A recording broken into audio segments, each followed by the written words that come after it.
Hello everyone, thank you for using Danomics. In this video, I'm going to be reviewing how we can adjust our cutoffs to create flags for gross reservoir, and net pay. Let's get started. At this point, you should have already created your petrophysical interpretation, and you will have done your interpretations for all of your key properties such as clay volume, porosity interpretation, and water saturation. And now we're going to select cutoffs interpretation from the drop-down menu. Okay, when we do this, it brings up our cutoffs interpretation plot, and as well as our CPI parameters. You'll notice that these parameters are slightly different in how they're structured than other parameters. And that's because we're now setting cutoffs. And we can determine what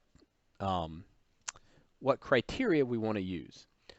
So let's take a look at this, and we can adjust some of the criteria and show you how that works. So let's say I wanted to set my gross reservoir to indicate any interval where my clay volume is less than or equal to 40%. Well, first of all, we need to choose a curve that we're going to use. And I see that I have my V clay curve here. And if I click on the information bubble, it tells me that curve name is VWCL. That's our volume of wet clay. So in this case, I'm going to type at VWCL less than or equal to 0.40. And when I do this, you'll see now that it updates our gross reservoir and our net reservoir track, as well as our net pay. Let's say for my net reservoir, I wanted to use a porosity cutoff that's an effective porosity cutoff of 6%. I could say at, and once again, our effective porosity is Phi, and I'll show you how we find that in a second, greater than or equal to 6%. And I want it to meet the criteria for gross reservoir. So I'm going to use ampersand, ampersand at gross res. So how do I know these curve names? Once again, I can see my effective porosity here. I click on the information bubble, and it tells me that it's Phi. And for gross reservoir, I can click on the information bubble, and it tells me that it's gross reservoir.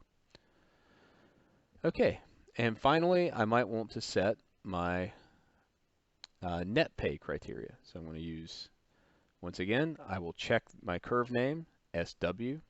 So I'm going to say at SW less than or equal to 60% and meets my criteria for net reservoir. So and at net reservoir.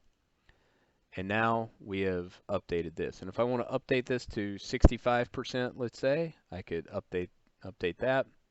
And we'll see that we now have a couple more pay zones appear. Now, let's say I wanted to adjust this on a zone by zone. I've just set this overall. And let's say I don't feel like using effective porosities makes much sense for my organic shales. So for example, here in the Niobrara formation, I can see that I am flagging a lot of this as gross reservoir, but very little as net reservoir. So let's say I wanted to come in and change this. I can just copy it, paste this in here, and let's say I want to use a total porosity, and I only wanted to use a 5% cutoff here. So we can go in and do that, and now we see we have substantially more net reservoir. However, we still see that we don't have much net pay. Let's say that from experience, we felt that our saturation calculations here were a good indicator, but we also felt that, we didn't feel that it was fully encapturing everything and that we wanted to use the resistivity as well. So we may want to change this. So once again, we can copy this. And let's say I wanted to say, let's use where we have good saturation or when resistivity is greater than 10 ohms. What I could do here is I could add two vertical lines. That's called the pipe operator. That's what we use for OR. And then I could use at resd underscore final. Now, this may be a little confusing. I need to say at resd final. Let's say less or greater than 10 ohms. Now, this could be a little confusing to you because it's saying we have an or here and then an and. So to make this a bit clearer, we're going to put parentheses in here. So we're going to say SW less than 65% or resistivity greater than 10. So we're combining these criteria with the or inside a set of parentheses before we use the and to connect it to the net reservoir.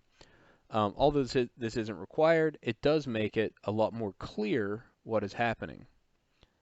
All right, so now that we've done that, we can see that we have substantially more net pay in our Niobrara, and that's based off a combination of our clay volume that we're using for the V clay cutoff for our gross reservoir. We can see that it uses the total porosity for our cutoff here, and that it uses a combination of water saturation and resistivity.